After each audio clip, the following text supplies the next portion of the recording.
Mother Teresa school द्वारा चालू किए गए ऑनलाइन क्लास में सभी विद्यार्थियों का स्वागत है। कक्षा 9th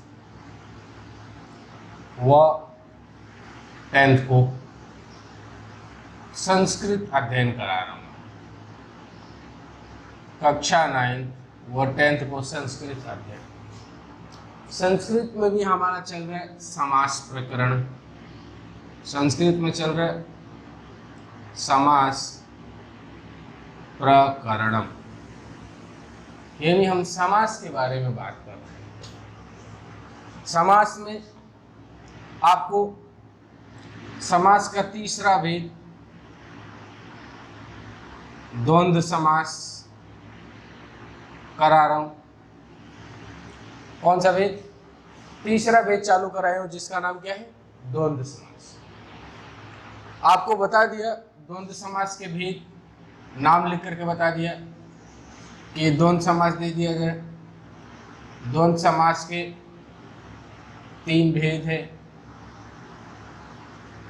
पहला इतरेतर द्वंद्व, दूसरा समाहार द्वंद्व और तीसरा एक शेष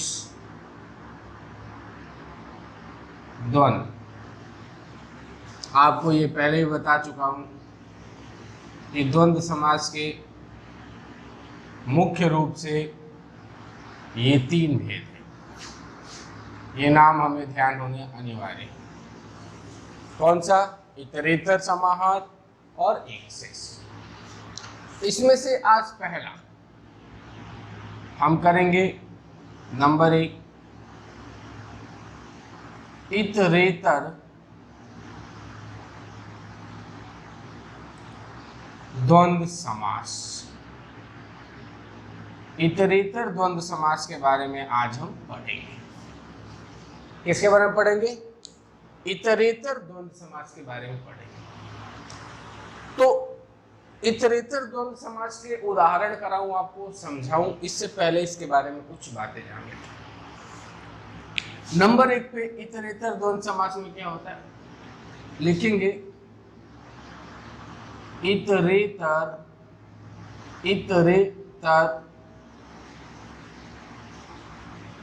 द्वंद्व समास।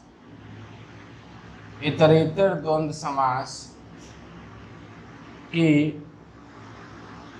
पद एक दूसरे के विपरीतार्थक होते हैं। विपरीतार्थक होते हैं। पहली बात क्या किया गया? इतरेतर द्वंद्व समास के पद एक दूसरे के विपरीतार्थक होते हैं। ध्यान से देखिए, लिखा हुआ इतरेतर द्वंद्व समास के पद एक दूसरे के विपरीतार्थक होते हैं, यानी इसके जो पद होते हैं वो एक दूसरे के अपोजिट, जिसको आप कहते हो, वो होते हैं, यानी उल्टा, विपरीत अर्थ देने वाले। ठीक है। दूसरी बात आती है, यदि विपरीत अर्थ देने वाले नहीं हो तो, यदि विपरीत अर्थ देने वाले पद नहीं हो तो क्या हो?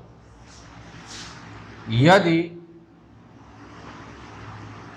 विपरीत अर्थ वाले पद नहीं है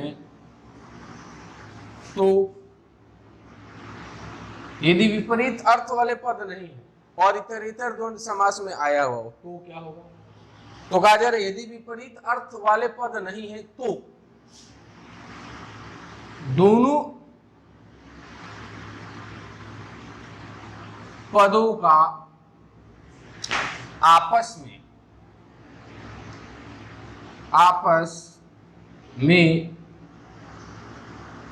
कोई संबंध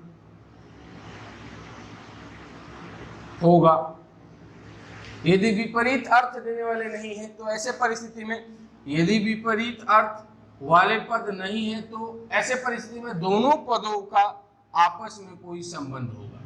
यानी जो दो पद दिए हुए होंगे उनका आपस में कहीं ना कहीं किसी न किसी रूप में संबंध स्थापित होना जरूरी है। दो बातें इतरेतर द्वंद्व समास में ध्यान रखनी है। तीसरी बात, इतरेतर द्वंद्व समास के बारे में आपको बता दूं। तीसरी बात, इतरेतर द्वंद्व समास क्या, वो समाहार में भी चलेगा, एक शेष में भी, ये बात ध्यान रखनी है कि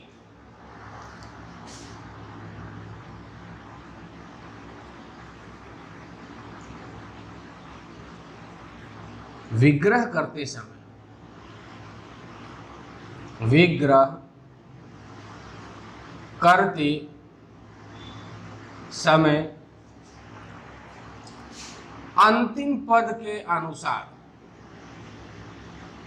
अंतिम पद के अनुसार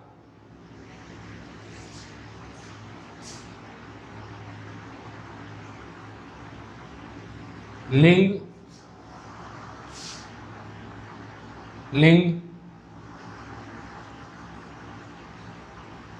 लगाया जाएगा।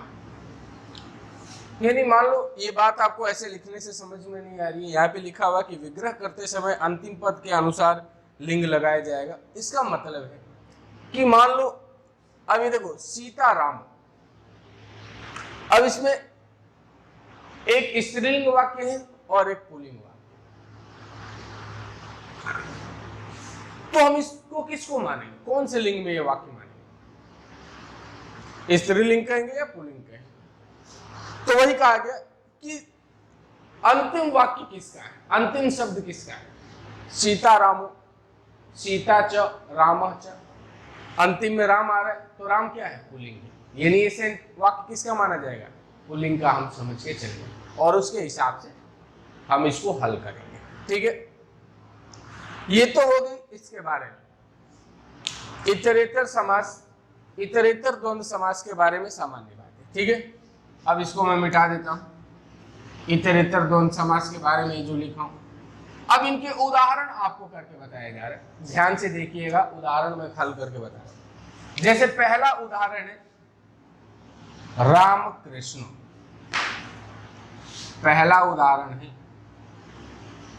राम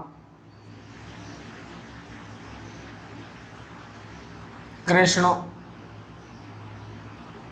अब देखिए राम कृष्ण एक दूसरे के विपरीत नहीं है। ठीक है, यहाँ पे एक दूसरे के विपरीत नहीं है, विपरीत नहीं है, लेकिन राम और कृष्ण का आप ध्यान से सोचे तो कहीं ना कहीं एक दूसरे से संबंध स्थापित होता है। राम और कृष्ण का एक दूसरे से कहीं ना कहीं संबंध स्थापित होता है। अब देखो राम कृष्ण, कृष्ण शब्द के ऊपर विभक्ति देखो, द्वितीय विभक्ति का प्रयोग किया गया। क्यों? क्योंकि राम और कृष्ण दो है तो द्विवचन का प्रयोग किया गया। लेकिन जब इसका समास विग्रह करेंगे तो ये अलग अलग हो जाएंगे, तो प्रथमा विभक्ति में लिखे जाएंगे। ठीक है, एक वचन, यहाँ प्रथमा विभक्ति के द्विवचन लिखाया गया है। जब अलग अलग करेंगे तो ये अलग अलग हो जाएंगे, तो क्या करेंगे, एक वचन का प्रयोग करेंगे। और प्रत्येक पद के बाद में हमें इस समास में क्या प्रयोग करना है, च। तो जैसे